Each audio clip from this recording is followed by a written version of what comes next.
Telugu YouTube ఛానల్లో మీ వ్యాపార ప్రకటనల కోసం 9154949554 కి కాల్ చేయండి. మాజీ ఎమ్మెల్యే బండారు సత్యనారాయణ మూర్తికి చంద్రబాబు గట్టిగానే క్లాస్ తీసుకున్నట్లు తెలుస్తోంది.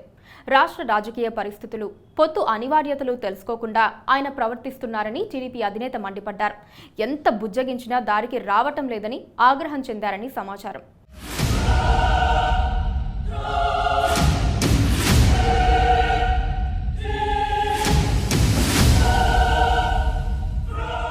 పెందుర్తి పరిస్థితులను అర్థం చేసుకుంటే బండారు సత్యనారాయణ ఆందోళనలో తప్పు లేదనిపిస్తుంది. ఇంతకాలం తన ప్రత్యర్థిగా భావించిన నాయకుడికి ఇప్పుడు సహకరించడం ఏంటని ఆయన లోలోన మదనపడుతూ బయటకు కూడా అదే మాట చెప్పుకుంటున్నారని అంటున్నారు. టీడీపీ జనసేన పొత్తు కొన్ని చోట్ల టీడీపీకి తలనొప్పిగా మారింది.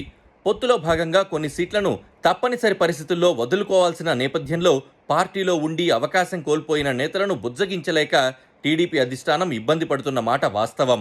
విశాఖ జిల్లా పెందుర్తి శాసనసభ స్థానాన్ని 2009లో ప్రజారాజ్యం పార్టీ గెలుచుకుంది. ఈ నేపథ్యంలో జనసేన పార్టీ ఆ నియోజకవర్గాన్ని ఈసారి పట్టుబట్టి పొత్తులో భాగంగా తీసుకుంది. ఈ క్రమంలో 2014లో టీడీపీ తరపున గెలిచిన బండారు సత్యనారాయణ మూర్తికి అవకాశం రాలేదు. 5 ఏళ్లుగా అక్కడ పనిచేసుకుంటూ పోతున్న ఆయన కాస్త నొచ్చుకున్నారు. చేసిన శ్రమ వృధా అయిపోయిందని ఆయన టెన్షన్ పడిపోయి టీడీపీ అధిష్టానానికి ఎదురు తిరిగారు. ఆయన్ను దారికి తెచ్చే క్రమంలో చంద్రబాబు కొంత అసహనానికి గురైనట్లు చెబుతున్నారు.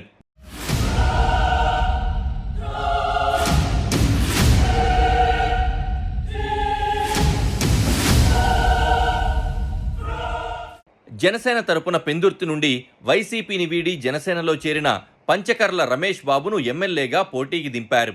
జనసేన టీడీపీ పొత్తులో భాగంగా ఆ స్థానం జనసేనకు వెళ్లడం ఒక ఎత్తైతే, అక్కడ తన చిరకాల ప్రత్యర్థి పంచకర్ల రమేష్ బాబును పోటీకి దింపడం, అతడి గెలుపునకు తనను పనిచేయాలని చెప్పడం 4 దశాబ్దాలుగా తెలుగుదేశం పార్టీలో కొనసాగుతున్న సీనియర్ నేత బండారు సత్యనారాయణకు ఏమాత్రం రుచించడం లేదు.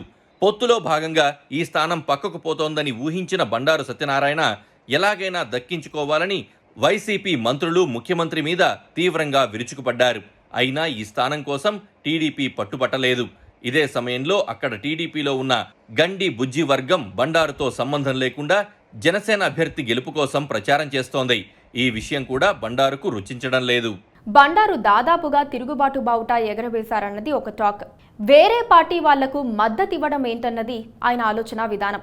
ఈ క్రమంలో బహిరంగంగా మాట్లాడుతూ పార్టీ క్రమశిక్షణను కూడా ఉల్లంఘిస్తున్నారని చెబుతున్నారు. అయితే చంద్రబాబు పిలిచి మాట్లాడిన తర్వాత బండారు కాస్త మెత్తబడతారనే పార్టీ వర్గాలు ఎదురుచూస్తున్నాయి. లేని పక్షంలో ఎన్నికల తర్వాత జరిగేదేంటో పెద్దగా చెప్పాల్సిన పని లేదు.